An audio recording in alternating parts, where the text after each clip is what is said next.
नमस्कार, मैं हूं राजीव ढोंडियल और आप देख रहे हैं डिबेट का सबसे प्रामाणिक और लोकतांत्रिक नंबर 1 शो दंगल। उत्तर प्रदेश में फिर प्रतीकों की राजनीति पर प्रहार है, फिर परंपरा और तुष्टीकरण के बीच टकराव है और फिर सत्ता की सीढ़ियों पर संघर्ष है। यूपी की सियासत में टोटी अब नल का पुर्जा नहीं, नैरेटिव का नश्तर बन चुकी है और राम मंदिर सिर्फ श्रद्धा का केंद्र नहीं, सियासी शक्ति का शिखर बन चुका है।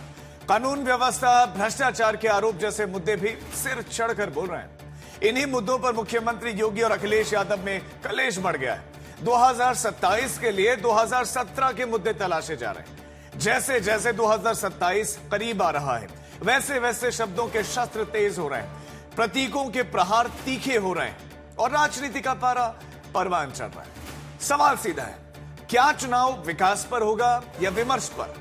क्या यूपी में अगले साल होने वाले चुनाव में वोट रोजगार पर पड़ेगा या राम या टोटी के बीच खिंची राजनीतिक रेखा पर? फिलहाल तो योगी अखिलेश के बीच में शब्दों के जरिए आक्रमण जारी है। आज यूपी के इन्हीं सियासी सवालों पर करेंगे बड़ी बहस, लेकिन उससे पहले आपको दिखाते हैं हमारी खास रिपोर्ट।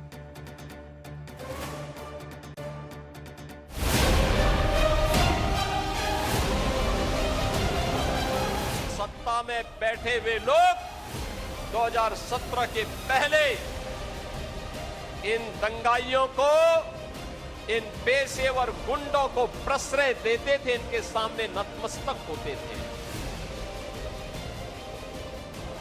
प्रदेश में कर्फ्यू रहता था, महीनों महीनों कर्फ्यू। सियासी तलवारें मैदान से निकल चुकी हैं, तंज तेज हो गया है।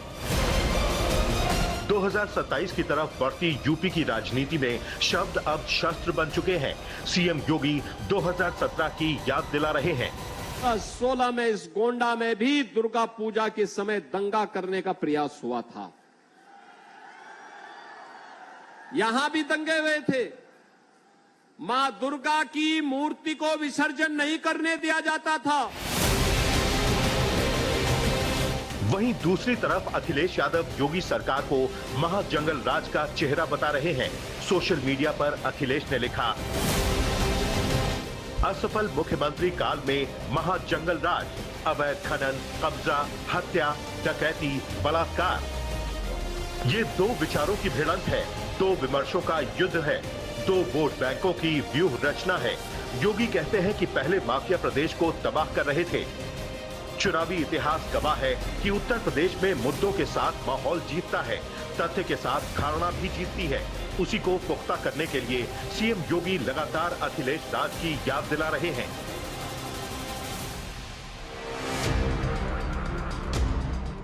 सीएम योगी ने एक बार फिर टोटी वाले तंज को तराशा है। अखिलेश की दुखती सियासी रग पर हाथ रख दिया है। हमने हर घर नल की योजना को आगे बढ़ाया, पता लगा कोई टोटी चोरी कर रहा है, कोई अन्य प्रकार से उसको नुकसान कर रहा है। खुला है तो खुला हुआ है। टोटी सुनने में छोटा शब्द है, लेकिन ये यूपी की सियासत में समाजवादी पार्टी को कांटे की तरह चुभता है। दरअसल 9 साल पहले टोटी का विवाद यूपी में उठा था। हुआ कुछ यूं कि साल 2017 में अखिलेश यादव की सरकार गई और योगी आदित्यनाथ ने सीएम पद की शपथ ली। अखिलेश यादव मुख्यमंत्री का बंगला छोड़कर गए तो नए सीएम योगी आदित्यनाथ के लिए उस बंगले में कुछ सुधार कराने का काम शुरू हुआ। सियासी शोर हुआ कि लखनऊ में अखिलेश बंगला छोड़कर गए तो सीएम आवास में लगी टोटी भी अपने साथ लेकर चले गए, जो आज तक सियासत के ब्लैक होल में घूम रही है।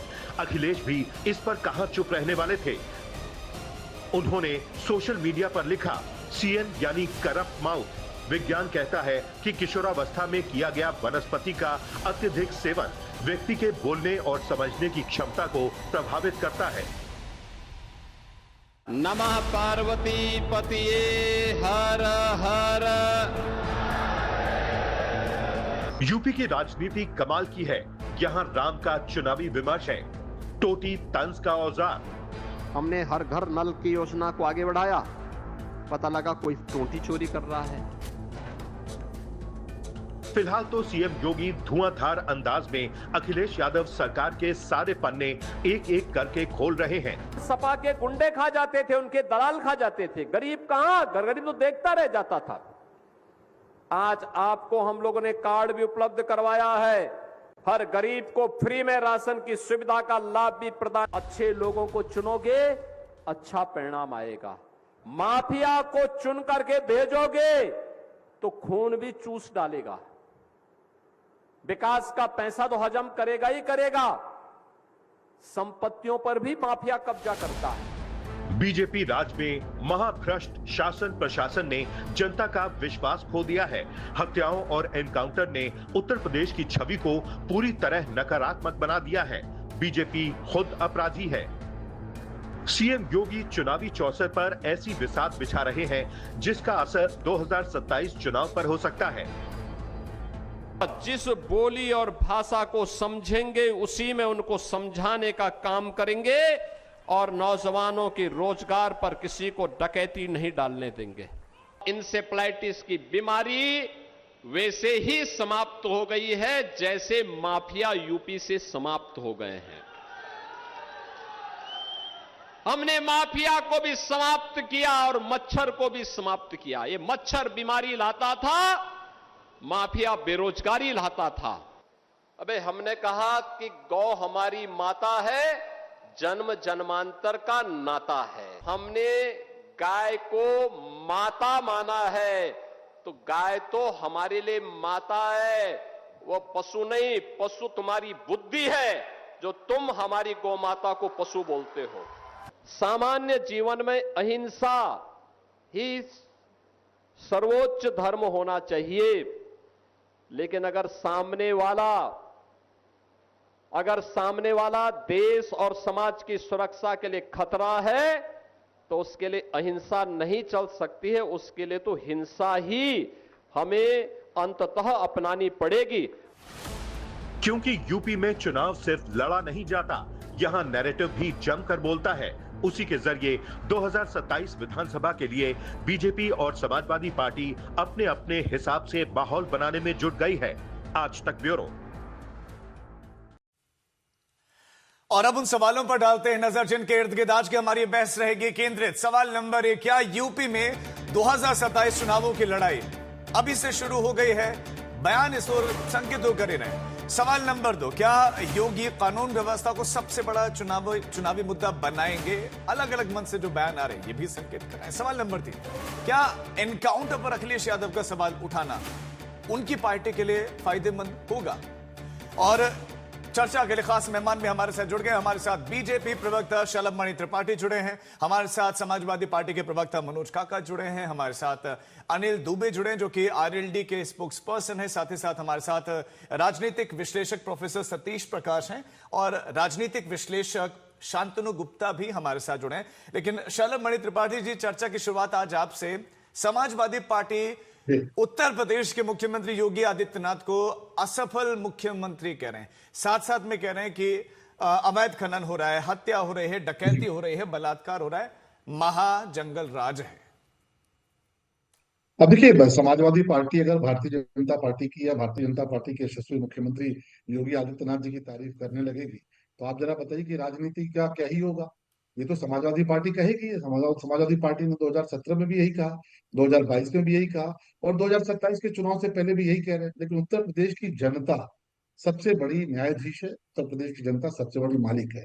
और उत्तर प्रदेश की जनता ने वो कालखंड देखा है कि 2017 के पहले उत्तर प्रदेश में क्या होता था। अब ये खनन की बात करेंगे, जितने समाजवादी पार्टी के नेता थे उन्होंने इतनी इलीगल माइनिंग की कि सुप्रीम कोर्ट से लेकर हाई कोर्ट तक को टिप्पणी करनी पड़ी और बड़े पैमाने पर बाद में कार्रवाइयां हुई। अपराध की बात करेंगे तो हत्या जैसे अपराध में 40% की गिरावट आई है। ये हम नहीं कह रहे, एनसीआर भी कह रहे हैं। शलभ मणि त्रिपाठी जी, बीजेपी के लिए कहा जाता है कि क्या बीजेपी आगे की तरफ नहीं देखती, बीजेपी बार बार पीछे की तरफ क्यों झांकती है? जो हुआ था सो हुआ था, 2017 में हुआ था। आप 27 की तरफ देखिए ना, अब वर्तमान में आइए, इतिहास में क्यों झांकते हैं बार बार? अब ये बीजेपी आज तक से तो पूछ कर या राजीव ढोंडिया से पूछ कर तो राजनीति करेगी नहीं। ये बीजेपी की राजनीति है। हम आपसे नहीं बोलते कि आप अपनी बुलेटिन कैसे चलाइए। तो बीजेपी को कैसे राजनीति करनी है, किन मुद्दों पर राजनीति करनी है, ये हमें तय करने दीजिए। क्यों? क्योंकि मुख्तार अंसारी लोगों को याद है जो मुख्तार अंसारी खुली जिप्सी में बैठ के दंगे कराता था और समाजवादी पार्टी की सरकार और कांग्रेस की सरकार पाल पोस कर उसको मजबूत करती थी। आज मुख्तार अंसारी गैंग नेस्तनाबूद हो चुका है, मिट्टी में मिल चुका है। अतीक अहमद, जिसको समाजवादी पार्टी ने गली के गुंडे को उठाकर ले जाकर मेंबर ऑफ पार्लियामेंट बना दिया, समाजवादी पार्टी का नेता था, आज भारतीय जनता पार्टी की सरकार में मिट्टी में मिल चुका है, मिट्टी में बिल्कुल तब्दील हो चुका है पूरा का पूरा गैंग। तो आज उत्तर प्रदेश की जनता देख रही है कि योगी उत्तर प्रदेश का नेतृत्व करते हैं, जिनका अपना कोई परिवार नहीं है, और जिनका जिस अपना कोई तरीके से इंटरेस्ट आपने नहीं है, मिट्टी में वो मिलाया उत्तर है प्रदेश की उस सेवा तौर करते हैं। तरीके पर भी तो शलमणि त्रिपाठी जी जवाब दीजिए। मतलब उस पर तो कोर्ट, मिलाएंगे। सुप्रीम कोर्ट तक सवाल खड़े कर चुका है। जो आपका तौर तरीका है, एनकाउंटर पॉलिसी है, उस पर तो सवाल उठ रहे हैं। उसी तौर तरीके से मिलाएंगे, फिर आपसे कह रहे हैं राजीव जी, उसी तौर तरीके से मिलाएंगे, क्योंकि उत्तर प्रदेश की जनता ने इसी बात का जनादेश दिया है।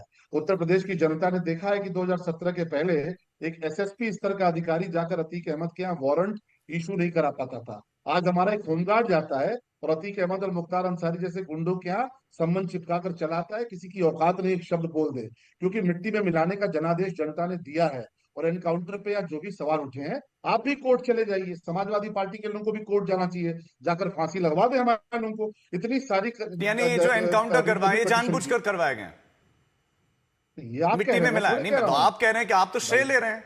आप अगर एनकाउंटर का श्रेय ले रहे हैं तो फिर तो सवाल पूछा जाएगा कि आपने करवाए हैं। क्यों नहीं लेंगे? एनकाउंटर अगर आप समझते हैं तो एनकाउंटर को थोड़ा पढ़िए। पुलिस वाला भी किसी का बेटा होता है, पुलिस वाला भी किसी का बाप होता है, किसी का पति होता है, और पुलिस पर गोली कोई चलाएगा तो गोली खाएगा। एनकाउंटर इसको कहते हैं। राजीव ढौंडियाल या सभा या कांग्रेस के लोग जो एनकाउंटर की परिभाषा बताते, वो एनकाउंटर नहीं है। पुलिस पर अगर कोई अपराधी गोली चलाएगा तो मोदी जी और योगी जी की सरकार में मिट्टी में मिलाया जाएगा और डंके तो की ये चोट जवाब पे आपने मिलाया सुप्रीम जाएगा। कोर्ट को क्यों नहीं दिया? ये जवाब तो जो दे तो आज दिया, आप तो मीडिया के दे दो। सामने दे रहे हैं, सुप्रीम कोर्ट में भी दे देते कि मिट्टी में मिला दे देंगे, तो ये दिया। कर देंगे, वो कर देंगे। वहां तो नहीं दिया आपने जवाब। ये तो दिया तभी तो सुप्रीम कोर्ट ने कुछ नहीं किया। आप मुझे एक एनकाउंटर बता दीजिए जिसमें सजा हुई हो, एक एनकाउंटर बता दीजिए जिसको सुप्रीम कोर्ट ने कहा हो कि फर्जी है, एक बता दीजिए ना। हम तो आपके बुलेटिन के खिलाफ भी अगर कोर्ट में कंप्लेन कर देंगे। संजय निषाद तो बोल रहे राजीव हैं, ढौंडियाल जवाब संजय पूछेगी। निषाद बोल रहे हैं। अरे संजय निषाद जी बोल रहे हैं, संजय निषाद जी मंत्री है, न्यायालय नहीं है ना। आप न्यायालय में चले जाएंगे, क्यों नहीं जाते? इतने सारे इनकाउंटर हुए हैं, आप जाके न्यायालय में करा दिए इंक्वायरी। सारी मजिस्ट्रेट इंक्वायरी हुई, सारी कोर्ट की जुडिशियल इंक्वायरी हुई, सब में क्लीन चिट मिला, सब में प्रशंसा हुई, सब में ये कहा गया नोटोरियस क्रिमिनल है। 40-40 मुकदमों के जो अपराधी हैं उनके लिए भाग के सपा कोर्ट में जाती है। 50-50 मुकदमों के जो माफिया डॉन है उनके लिए चलिए, मनोज काका वो कह रहे हैं कि उनकी तो प्रशंसा हुई है, सवाल ही नहीं पूछा है। एनकाउंटर जो हुए हैं मिट्टी में मिला देने का अधिकार जनता ने दे दिया है।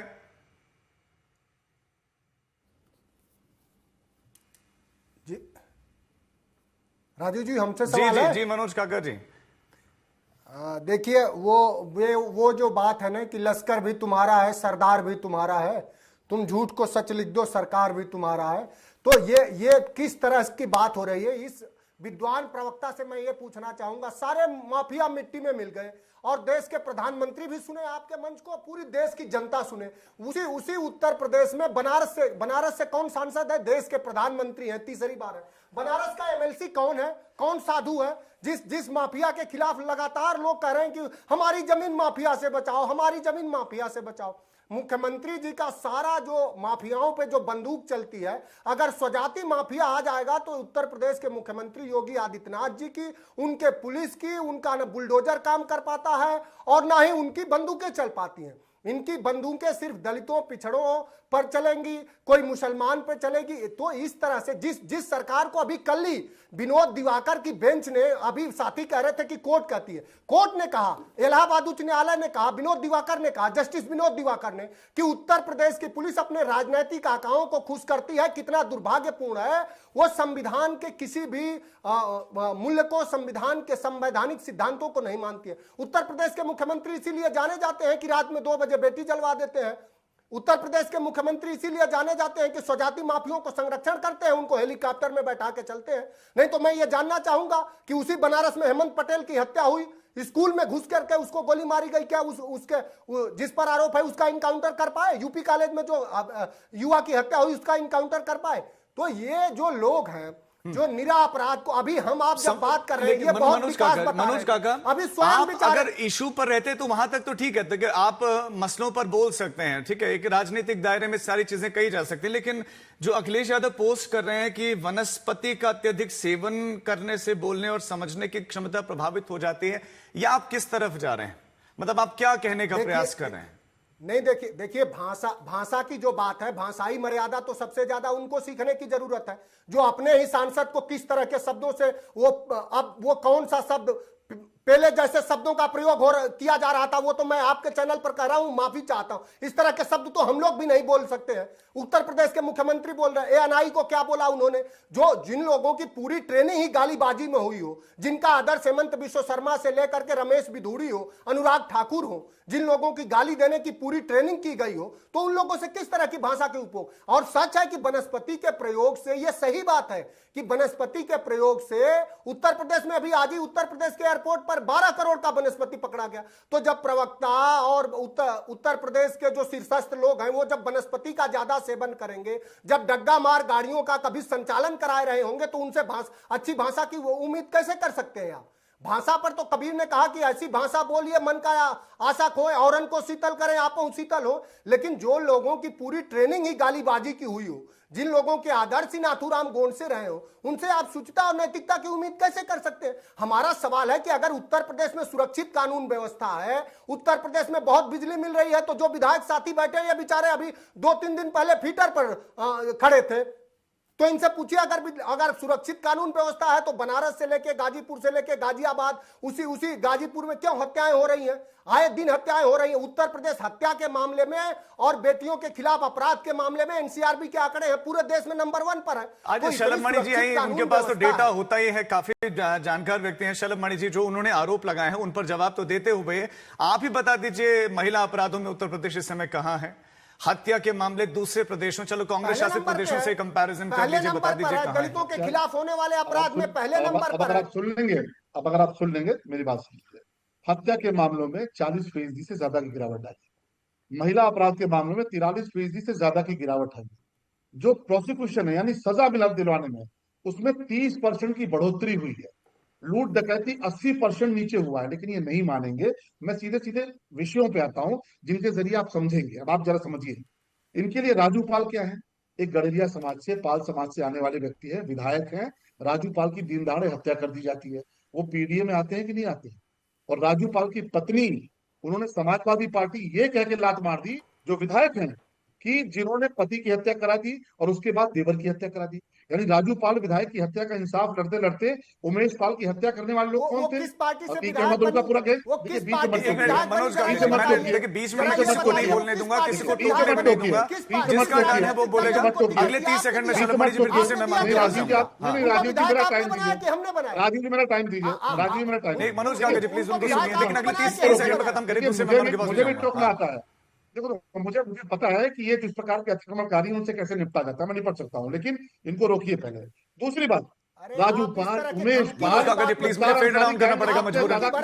प्रयोग मत करिए, मैं जानता हूं कि गालीबाजों के हाथ ट्रेनिंग आपकी हुई है। सच्चाई, अरे मुझे पता ही राजू जी आप मुझे समय देंगे, मैं डिबेट छोड़ जाऊं। आप गुंडे की बात मत करिए, आपकी अराजकता जानते हैं लोग। मुझे समाजवादी पार्टी का चरित्र बताने की आवश्यकता नहीं है। आपने बहन मायावती जी को पीटा, बहन मायावती जी दलित थी कि नहीं थी? 2012 में आपकी सरकार आई तो बाबा साहब भीमराव अम्बेडकर जी के नाम पर जितने संस्थान थे, उसके जब कल खुलेगी बोलेंगे। राजू आप इनको रोकिए। मनोज जी रुकिए, फेडर प्लीज डाउन करिए। 30 सेकंड में आप टॉपिक पर, अपने मुद्दे पर रहते हुए बात कंप्लीट करिए। आप मुझे समय दीजिए, आप इस प्रकार नहीं कर सकते सारे आरोप लगवा के। काशी राम जी के नाम पर जितने स्मारक थे, समाजवादी पार्टी की सरकार बनी, रातों रात कालिक पोत दिए, उनको तोड़ दिया गेटों को। बहन मायावती जी की मूर्ति तोड़ दी, बाबा साहब भीमराव अम्बेडकर जी की मूर्ति तोड़ दी। ये दलितों के शुभ चिंतक बनते हैं। जितने दलितों की जमीनों पर कब्जा समाजवादी पार्टी के गुंडों ने किया, और ये मनोज जी क्या बोलेंगे, ये जातिवाद की बात करते हैं। सबसे ज्यादा एक जाति के एसडीएम भरे गए, सबसे ज्यादा एक जाति के लेखपाल भरे गए, सबसे ज्यादा एक जाति के लोग पुलिस में भर्ती किए गए। ये जाति की बात करेंगे। ठीक है, बात आ गया आपकी। सतीश प्रकाश जी, ठीक है शलभ जी, आपके पास लौटूंगा। सतीश प्रकाश जी, ये एनकाउंटर वाली जो नीति है, ये कानून का राज है या कानून से ऊपर की नीति है?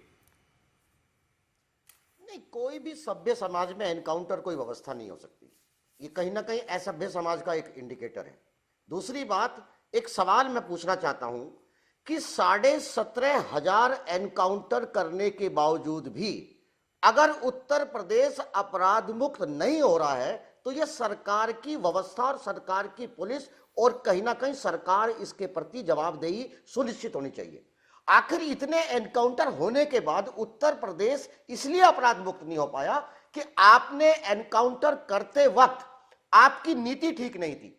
अगर कोई गुंडा किसी विशेष जाति का है, अगर कोई माफिया विशेष जाति का है, स्पेशल मुख्य रूप से योगी जी की जात का है, तो इस बात की कोई संभावना नहीं कि ऐसे माफिया, ऐसे गुंडे, ऐसे अपराधी के खिलाफ उत्तर प्रदेश पुलिस कहीं ना कहीं कुंठित अपने आप को महसूस करती है। उसको लगता है कि अगर उसने जो योगी जी के सजातीय बदमाश गुंडे टाइप के लोग हैं वो कहीं ना कहीं, देखिए अभी मैं आप बताइए कोई भी सरकार कैसे अपराध मुक्त हो सकती है?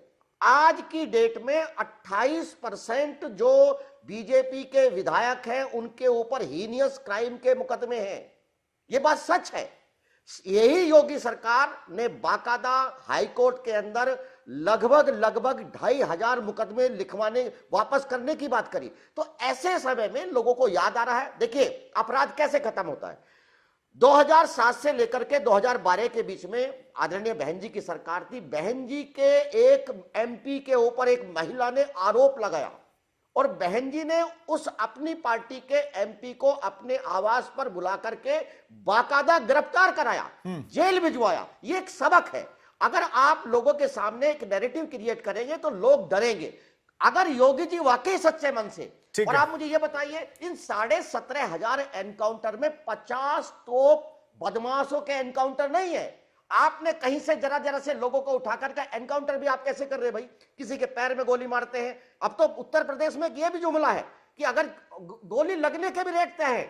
अगर आपको 1 लाख रुपए में गोली लगवानी है, 50 में लगवानी है, 20 में लगवानी है, तो अगर आप 1 लाख देंगे तो कम इंजरी होगी। तो ये हालात अगर उत्तर प्रदेश के, देखें राजीव जी ये बड़ा गंभीर आरोप लगा रहे हैं। ठीक है सतीश जी, मैं लौटता हूं आपके पास। इसका जवाब मैं शलभमणि त्रिपाठी से लूंगा, लेकिन उससे पहले एक छोटी सी बात, चलिए ऐड करिए जल्दी।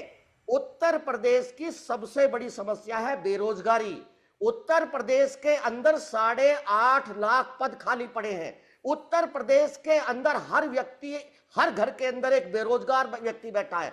आज कहीं ना कहीं जो बेरोजगार व्यक्ति है वो अपने आप को ठगा हुआ महसूस कर रहा है और योगी जी की सरकार पेपर कराने में, पेपर आउट कराने में, कहीं ना कहीं जो पेपर माफिया हैं उनके खिलाफ कार्रवाई करने में कहीं ना कहीं नाकाम है। बहुत गंभीर आरोप है। चले शलभमणि त्रिपाठी, मैं चाहता हूं इस पर आप जवाब दें। वो तो ये भी आरोप लगाने लग गए हैं कि रेट भी तय है एनकाउंटर का।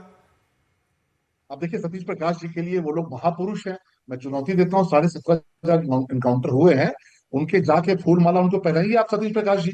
क्योंकि हम तो चुनौती देते हैं कि उसमें से एक भी ऐसा व्यक्ति हो जिसको समाज सम्मान की नजर से देखता हो, तो आप मुझे बता दीजिए। 17,500 एनकाउंटर हुए, उसी का परिणाम यह है कि आज उत्तर प्रदेश में माताएं बहनें रात में 2 बजे भी निकल जाती हैं, उनके चेन पर कोई हाथ नहीं डालता, और अगर कोई डालने का प्रयास करता है तो उसके विरुद्ध किस प्रकार की कार्रवाई होती है ये भी आपको पता है।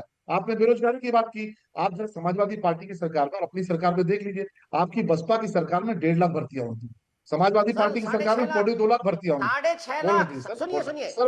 बोलने, अरे सर सबको पता है सर, बोलने दीजिए। अरे सर बोलने दीजिए सर। नोटों की माला सर, नोटों की माला पूरी दुनिया ने देखी सर, हमने नहीं देखी, पूरी दुनिया ने देखी कि नोटों की माला। अरे सर वो जमाना गया जब मत टोकिए सर, मत टोकिए सर, मत टोकिए सर, मत टोकिए। अरे सर मत टोकिए। नोटों की माला, एनआरएचएम स्कैम भी सबने देखा। 1000 साल पहले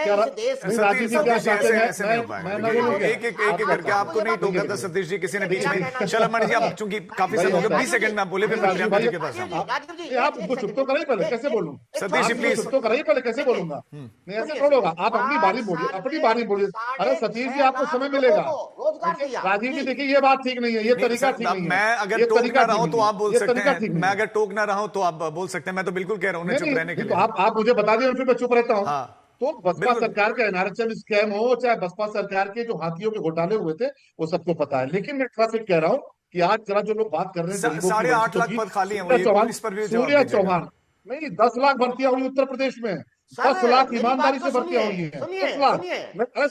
पहले मुझे बोलने दीजिए। आप सतीश जी वैसे मतलब बीच में मतलब एक लाइन शुरू भी नहीं होती, आप सिर्फ बोलने लग जाते हैं। मतलब ऐसे मत कीजिए, आप इतने सीनियर व्यक्ति हैं, मैं फिर काम करूंगा, अच्छा नहीं है। प्लीज प्लीज नहीं, उनको जवाब देने देना। 8.5 लाख पद खाली आपने कहा, उनको जवाब देने दीजिए। उनके पास क्या तर्क है, इसका सिर्फ तर्क दे रहे हैं। बताइए, 8.5 लाख पद खाली। 10 लाख भर्तियां, उत्तर प्रदेश 10 लाख भर्तियां ईमानदारी से हुई हैं, ये सबको पता है, पूरे उत्तर प्रदेश में पता है।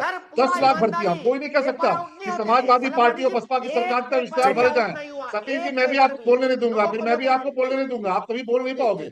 और फिर राजीव जी, मेरा आवाज डाउन मत करना, क्योंकि अगर आप एजेंडे चलवाना चाहते हो तो आप चलवा लो। मैं कहता हूँ, सूर्या चौहान गरीब परिवार का बेटा है, वो इंसान है कि नहीं है? उसकी हत्या करने वाला, कुर्बानी करने वाला मोहम्मद असद है, तो दही जमा कर बैठे हैं बसपा वाले भी, सपा वाले भी और कांग्रेस वाले भी। आप बलरामपुर में देखिए, मौर्य परिवार का बेटा है। बीजेपी कह रहे हैं कि आज के समय में पहले तो इतना सेफ माहौल है, महिला आराम से घर से निकल सकती हैं, जिस समय चाहें उस समय निकल सकती हैं। देखिए राजीव जी, सबसे पहले तो कहिए कि बीजेपी के नेता सुधर जाए तो महिला ऑटोमेटिक अपने घर से निकलने लगी, पर वास्तविकता ये है कि बीजेपी का जो टिकटार्थी है वो एक महिला को स्कॉर्पियो गाड़ी में ले जाता है और उसका मर्डर करता है और उसके साथ में उसको नग्न अवस्था में छोड़ के 300 किलोमीटर चला जाए। ये भारतीय जनता पार्टी के नेताओं का हाल है। अब आगे आप क्या पूछेंगे और मैं क्या बताऊंगी। जिस तरीके से ये सूर्या की चिंता कर रहे हैं, त्यागी की चिंता क्यों नहीं कर पा रहे चिराग त्यागी की चिंता? तो आप सवाल ये है कि वास्तविकता ये है कि उत्तर प्रदेश में न महिलाएं सुरक्षित हैं और ना ही व्यापारी सुरक्षित है। जिस तरीके से व्यापारी की हत्या हो गई और उसके बाद जिस तरीके से इन्होंने इनकाउंटर किया, उसके बाद गांव वालों का विरोध देखिए। इनकाउंटर पर लगातार सवाल उठते चले आ रहे हैं और अगर इनकाउंटर करने से ही अगर जो है कानून का राज स्थापित होता है तो इनसे पूछिए कि इतने हत्याएं क्यों हो रही है। लगभग रोज 9 हत्याएं हो रही हैं और 10 के करीब रेप हो रहे हैं। ये उत्तर प्रदेश के हालात वो तो कह रहे हैं 40% की गिरावट आ गई है। 40% गिरावट किसमें आ गई है? कंप्लेन लिखने में आ गई। गाजीपुर की बेटी की कंप्लेन नहीं लिखी जा रही थी, हाथरस की बेटी की कंप्लेन नहीं लिखी जा रही थी। अगर आपको कोई छेड़ रहा है तो आपकी कंप्लेन नहीं लिखी जाएगी जब तक आपको सोर्स नहीं लगाना पड़ेगा, जब तक आपको किसी नेता मंत्री का सोर्स नहीं चाहिए लगेगा, तब तक आपकी कोई कंप्लेन दर्ज नहीं होगी। ये उत्तर प्रदेश के हाल है। और ये साहब बैठे बीजेपी के प्रवक्ता, इनसे पूछिए कल किसकी लाइट काटते फिर रहे थे। ये उत्तर प्रदेश में लाइट की समस्या ऐसे जूझ रहे हैं लोग और ये खुद जाकर वहां पर जो है लोगों की लाइट काट रहे हैं। ये हालत हो गई है उत्तर प्रदेश में लाइट की समस्या की। ये बड़ी त्रिपाठी जी से पूछिएगा।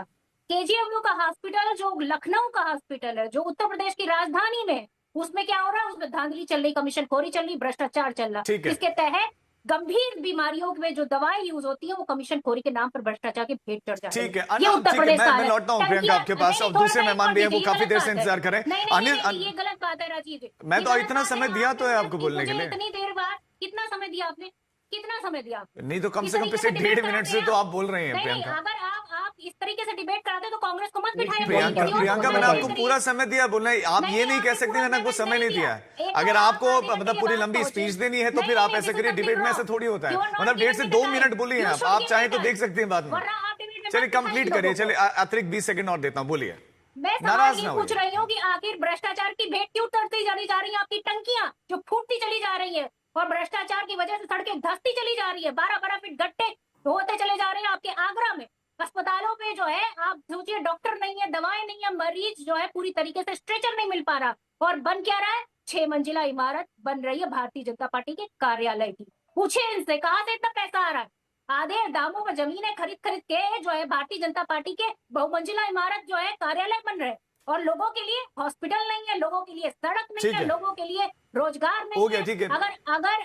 अगर बच्चे खड़े होंगे पेपर लीक के लिए तो लाठियां मिलेंगी। 69,000 शिक्षक भर्ती कहाँ है? क्यों नहीं जवाब देते ये लोग 69,000 शिक्षक भर्ती पर? सवाल ये है कि मैं लौटूंगा शलभ, आपके क्योंकि सारे सवाल आपकी तरफ है, तो मैं पहले 2 रिएक्शन और ले लूं। पहले मैं तो अनिल दुबे जी अपने शांत रहो, आपके पास भी आ रहा हूं। ठीक है प्रियंका, अब तो बात आ गई आपकी। अनिल दुबे जी, आपने तो दोनों मॉडल को देखा है, आपने सपा के मॉडल को भी देखा है और योगी मॉडल को भी देखा है। दोनों मॉडल में अंतर क्या दिखता है आपको? देखिए राजीव जी, हम लोग अभी एनडीए में शामिल हुए और एनडीए में जब शामिल हुए तो एनडीए में शामिल होने से पहले देश के प्रधानमंत्री जी ने कहा कि स्वर्गीय चौधरी साहब के सपनों को भारत बनाना चाहते हैं, स्वर्गीय चौधरी साहब के मिशन को पूरा करना चाहते हैं, इसलिए हम लोग आए और उन्होंने पूरा भी किया। जो पिछले 4 दशक तक कांग्रेस की सरकार रही उसने कभी चौधरी साहब को सम्मान नहीं किया, इस देश के खेत कल्याण का सम्मान करने का काम नहीं किया, लेकिन मोदी जी की सरकार ने और मोदी जी ने चौधरी साहब को भारत रत्न से नवाजा और आज किसानों के लिए वो काम कर रहे हैं।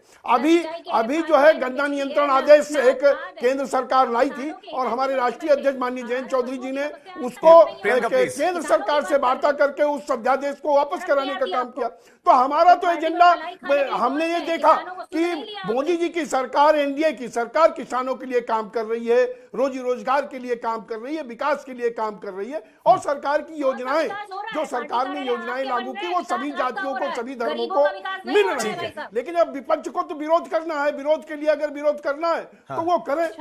लेकिन योगी जी की सरकार या एनडीए की जो केंद्र की सरकार है वो उसके आने के बाद इस देश में परिवर्तन हुआ है, देश में विकास की तरफ लोग चले हैं। लेकिन ये अलग बात है कि विपक्ष को उससे कुछ दिखाई नहीं पड़ता। आप कह रहे हैं कि विपक्ष सिर्फ विरोध करने के लिए कह रहे हैं, ये जो भी सवाल उठा रहे हैं। लेकिन शांतनु, मेरा सवाल ये है कि जो ये बुलडोजर की, जो ये एनकाउंटर की राजनीति है, क्या इससे वाकई लॉ एंड ऑर्डर, क्या कानून व्यवस्था का मूल्यांकन हो सकता है?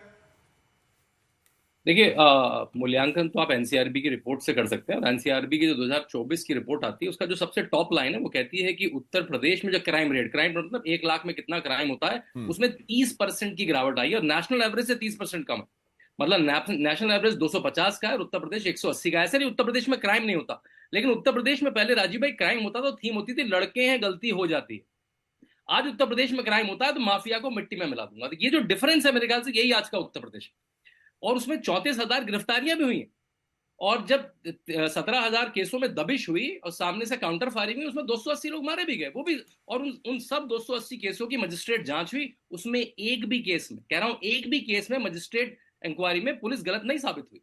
तो मेरे ख्याल से तथ्य को सामने रखें। राजनीतिक लोग कुछ भी बयानबाजी कर सकते हैं, जो 34,000 गिरफ्तारियां हुई वो भी गिरफ्तारियां हैं। और आपको पता है उत्तर प्रदेश का कन्विक्शन रेट केवल अरेस्ट करने से कुछ नहीं होता राजीव भाई, आपको उनको कन्विक्ट करना पड़ता है। उत्तर प्रदेश का कन्विक्शन रेट देश में सबसे अग्रणी है, 70%, तमिलनाडु में 10%, केरला में 18%, वेस्ट बंगाल में 2%। अभी सरकार बनी है तो शायद सुधर जाए नया। तो जो अपराधी पकड़ा जाता है, 34,000 लोग पकड़े गए उनमें 70% कन्विक्ट भी हुए हैं कोर्ट के द्वारा, ऐसी उन पे एफआईआर चार्जशीट हुई। तो मेरे ख्याल से इस परिस्थिति में, और इसी वजह से इन्वेस्टमेंट यूपी में आ रहा है क्योंकि उनका पैसा सेफ है, उनके एम्प्लॉय सेफ है। और हमें दिख भी रहा है उत्तर प्रदेश की जनता इतनी अक्लमंद है, बड़े से बड़े नेता को 5 साल से ज्यादा मुख्यमंत्री नहीं रहने दिया, और उत्तर प्रदेश की वही जनता 10 साल हो गई योगी जी को जाने नहीं दे रही है। चलिए मनोज काका, मतलब वो ये कह रहे हैं कि ये जो एनकाउंटर की जो पॉलिसी, जो एनकाउंटर हो रहे हैं, ये एक्चुअली लॉ एंड ऑर्डर मजबूत हो रहा है और बाकायदा डेटा के साथ कन्विक्शन रेट हाईएस्ट है, ये भी दावा हो रहा है। देखिए, डेटा पर तो ये कह सकते हैं कि जो डलहौजी ना कर पाया वो हुक्काम कर देंगे, और कमीशन दे दोगे तो हिंदुस्तान को नीलाम कर देंगे। और सुबह उठ के वंदे मातरम की गीत गाते हैं मगर बाजारों में चीजों का 2 गुना दाम कर देंगे। तो डेटा कहां दिखा जाए? मैं साधी से पूछना चाहूंगा मनोज, वो ये भी तो कह रहे हैं ना कि मजिस्ट्रियल जांच हुई है, कहीं भी फर्जी एनकाउंटर नहीं मिला है। मजिस्ट्रियल PUCL बनाम महाराष्ट्र का जो मामला है उसको आपको भी, सबको और इनको पढ़ना चाहिए। जिस दिन सरकार जाएगी और जिस दिन उसकी जुडिशियल किसी जज के उसमें देखरेख में, अगर जिस दिन भी किसी न्यायाधीश के देखरेख में जांच होगी, उत्तर प्रदेश में 90% जो इनकाउंटर है वो फेक है। देश के ह्यूमन राइट कमीशन का सबसे ज्यादा नोटिस उत्तर प्रदेश को। क्या शांतनु जी, मेरी बात तो पूरी होने दीजिए साथी, आप तो गंभीर व्यक्ति हैं, लेखक हैं, कम से कम आपने तो सुनने की क्षमता। अगर क्या देश के नेशनल ह्यूमन राइट कमीशन को, क्या आप कह रहे हैं नरेंद्र मोदी जी का जो नेशनल ह्यूमन राइट कमीशन है वो गलत है और उत्तर प्रदेश की सरकार सही है? कल जस्टिस विनोद दिवाकर की जो कमेंट आई कि उत्तर प्रदेश की पुलिस सिर्फ राजनीतिक लोगों की रोटियां सेक रही है और उनको आका समझ रही, संविधान का काम नहीं कर रही। तो इट मीन्स अगर संविधान का काम नहीं कर रही है तो योगी आदित्यनाथ का जो उन्मादी जो बयान है, ठोक दो वाली राजनीति चल रही है, दलित है, पिछड़ा है, मुसलमान है, ठोक दो, मुख्यमंत्री जी के सो जाते हैं, अरे नहीं, इनको जेल भेज दो। मैं यही तो पूछ रहा हूं कि हेमंत पटेल की हत्या करने वाले का इनकाउंटर क्यों नहीं हुआ? मैं तो पूछ रहा हूं, आप बताइए। हाथरस के बेटी के साथ बलात्कार करने वाले का इनकाउंटर क्यों नहीं हुआ? उन्नाव की बेटी का बलात्कार करने वाले का इनकाउंटर। अगर इनकाउंटर इतना आदर्श है तो मेरठ में एक बेटी को दिन दहाड़े, कह रहे थे साथी की रात के 2 बजे बेटियां सुरक्षित है, मेरठ में तो एक बेटी को दिन दहाड़े उसके मां की हत्या करके अपहरण हो गया। आपके चैनल ने भी चलाया, उसका इनकाउंटर क्यों नहीं हुआ? अगर आपका पूरा आदर्श, अगर आपके न्यायिक व्यवस्था का आपका पूरा आदर्श अगर बुलडोजर है और आपकी आदर्श भाषा गाली है, एएनआई को गाली दे दो, एबीवीपी को दे दो, आज तक को दे दो, गाली दे दो, गाली देते रहो, हड़का दो कि जेल भेज देंगे, यही संविधान है। इसी से हम स्वतंत्र हुए। असल में जो लोग संविधान के लड़ाई में, लोकतंत्र की लड़ाई में थे ही नहीं, उनको बहुत भय है कह रहे हैं कि आपका एनकाउंटर, आपकी जो बुलडोजर पॉलिसी है वो भी धर्मी देखती है और जाति भी देखती है। राजीव भाई, मैंने बहुत धैर्य से सुना सबकी बातों को। मैं सिर्फ आपको फर्क बताना चाहता हूँ। समाजवादी पार्टी की सरकार में जवाहर बाग कांड हुआ, मथुरा के भीतर हमारे 2 जाबाज पुलिस अधिकारी मार दिए गए, राजीव द्विवेदी, संतोष यादव। लेकिन समाजवादी पार्टी की सरकार ने अधिकार नहीं दिया कि पुलिस वाले गोली चला पाए, पुलिस वाले कार्रवाई कर। उसी प्रकार की घटना बरेली में हुई।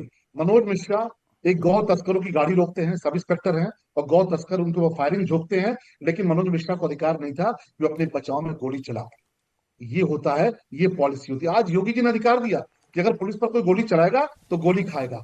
आज अपराधियों और माफियाओं के परिवारों से ज्यादा तकलीफ सपा और कांग्रेस को क्यों हो रही है भाई? अतीक अहमद के परिवार से ज्यादा तकलीफ सपा को होती है, क्योंकि अतीक अहमद ने जो सभी जमीनें कब्जा की थी, गरीबों की, मजलूमों की, दलितों की, पिछड़ों की, उनपे आज गरीबों के फ्लैट बना दिए गए, उनपे आज वकीलों के फ्लैट बना दिए गए। और एनकाउंटर होता नहीं है, एनकाउंटर परिस्थितिजन्य होता है। आपकी पॉलिसी खराब थी, आपने पुलिस को कहा था नहीं गोली नहीं चलेगी, चाहे लाख पुलिस वाले मर जाए। यहाँ योगी जी ने कहा है कि अगर कोई गोली चलाएगा व्यापारियों पे, किसी गरीब पर, किसी महिला पर, किसी कमजोर पर, किसी पुलिस वाले पर, तो गोली खाएगा। और उसी का परिणाम आज ये है कि सारे माफिया, मैं आपको चुनौती देता हूं कि किसी बड़े गैंग माफिया का नाम बता दीजिए जो आज गैंग ऑपरेट कर रहा हो और जिनका आप नाम लेते हैं। अगर आपको बड़ा मुद्दा लगता है तो आप जाइए ना कोर्ट में, आप जाकर कहिए ना, इनके खिलाफ कार्रवाई करिए। सब कोर्ट में प्रोसीडिंग चल रही है, लेकिन अपराधियों से ज्यादा आपकी तकलीफ दिखती है कि आप अपराधियों के कितने बड़े वो तो आपको चुनौती दे रहे हैं सीधा कि बताइए अगर कोई गैंग ऑपरेट कर रहा हो यूपी में। राजू भाई 5 सेकंड कंप्लीट करिए, 5 सेकंड। हाँ, कंप्लीट करिए। कांग्रेस को प्रियंका जी को बुरा नहीं मानना चाहिए, हमारी बहन जैसी हैं। आपकी पूरे देश और उत्तर प्रदेश में सीट ही नहीं है, तो आपको राजीव जी ने बहुत समय दे दिया। आपकी तो एक सीट है, आपकी एक विधायक दिखती है, यही करतूत आपकी है। आप यही करतूत है कि राहुल गांधी 80 चुनाव हार चुके हैं, 80 चुनाव हार चुके राहुल गांधी। तो राहुल गांधी और पार्टी के लोग इस प्रकार आपका सारा जो लाइट आ रही थी और लाइट की फॉल्ट, नहीं लाइट आ रही थी और बॉल दिखाकर राजीव इनको रोकिए। प्रियंका जी आपकी यही करतूत, आपकी पार्टी की यही करतूत। 80 चुनाव राहुल गांधी हार चुके और राहुल गांधी 80 चुनाव हार चुके, 80 और हारेंगे। ऐसे हारे हुए नेता को आप अपना नेता बनाते रहिए, ऐसे मुद्दों को लेकर लड़ते रहिए, लेकिन आपको हारने की गारंटी है। और भगवान करे आपके राष्ट्रीय अध्यक्ष, आपके prime minister candidate Rahul Gandhi रहे, राहुल गांधी के नेतृत्व में चुनाव लड़ते रहिए। मैं सबको समय दे रहा हूँ, चुनाव हारते रहिए। प्रियंका मैं आपके पास भी आ रहा हूँ, ठीक है। शलभ मणि जी आपको 5 सेकंड दे दिए थे, उससे थोड़ा ज्यादा ही हो गया है। लेकिन पहले मनोज का वो चुनौती दे रहे हैं आपको, कोई गैंग ऑपरेट नहीं कर रहा है यूपी में। उत्तर प्रदेश में गैंग कौन ऑपरेट करने की सूचना हम तो कर रहे हैं कि जो मुखिया है वही गैंग ऑपरेट कर रहे हैं। जो अगर मुखिया जी अगर पारदर्शी और निष्पक्ष होते तो सबसे बड़े अपराधी अभी देश के उत्तर प्रदेश के सर्वोच्च उच्च न्यायालय ने बताया है, लिस्ट भेजी है कि किन अपराधियों के पास सबसे ज्यादा असलहे हैं और इतनी सुरक्षा में क्यों चलते हैं। सरकार ने अभी जवाब नहीं दिया। तो कौन उत्तर प्रदेश के सबसे बड़े गैंग माफिया थे जिसपे 19 मुकदमे थे? ये सवाल है। मैंने तो पूछा, जो सवाल पूछा, क्या मेरठ के बेटी को न्याय मिल गया, हाथरस के बेटी को न्याय मिल गया, उन्नाव के बेटी को न्याय मिल गया, गाजीपुर के बेटी को न्याय मिल गया? ये तो सवाल है, इन सवालों का जवाब देना चाहिए। और टॉप 10 माफिया कौन है इसकी सूची देनी चाहिए। और सबसे बड़े गैंग जब सरकारी गैंग चलाने लगे, जब सरकारी स्वयं सरकार को जब उत्तर प्रदेश की कोर्ट ने कह दिया कि आप संविधान नहीं मान रहे हैं, तो अब हमें आपको किसको क्या कहना है? ये तो जस्टिस विनोद दिवाकर की कल की रिपोर्ट है, कहिए तो व्हाट्सएप आपको कर दूं। ठीक है। प्रियंका आप भी कुछ ऐड करना चाह रही हैं कि मैं लौट रहा हूं, सबसे एक रिएक्शन ले लेता हूं। प्रियंका आप ऐड करेंगे इसमें कुछ? सवाल ये है कि जब इनसे 19 बाहुबलियों का डिटेल मांगी गई तो ये चुप बैठ गए, क्योंकि वो इनकी सजाती थी इसलिए नहीं डिटेल दे पाए। उनसे जब पूछा गया लाइसेंस, उनकी हिस्ट्री और उसके साथ देखो कांग्रेस पार्टी देश से गद्दारी करती है, देश के खिलाफ बोलती है, देश के खिलाफ मुद्दे उठाती है।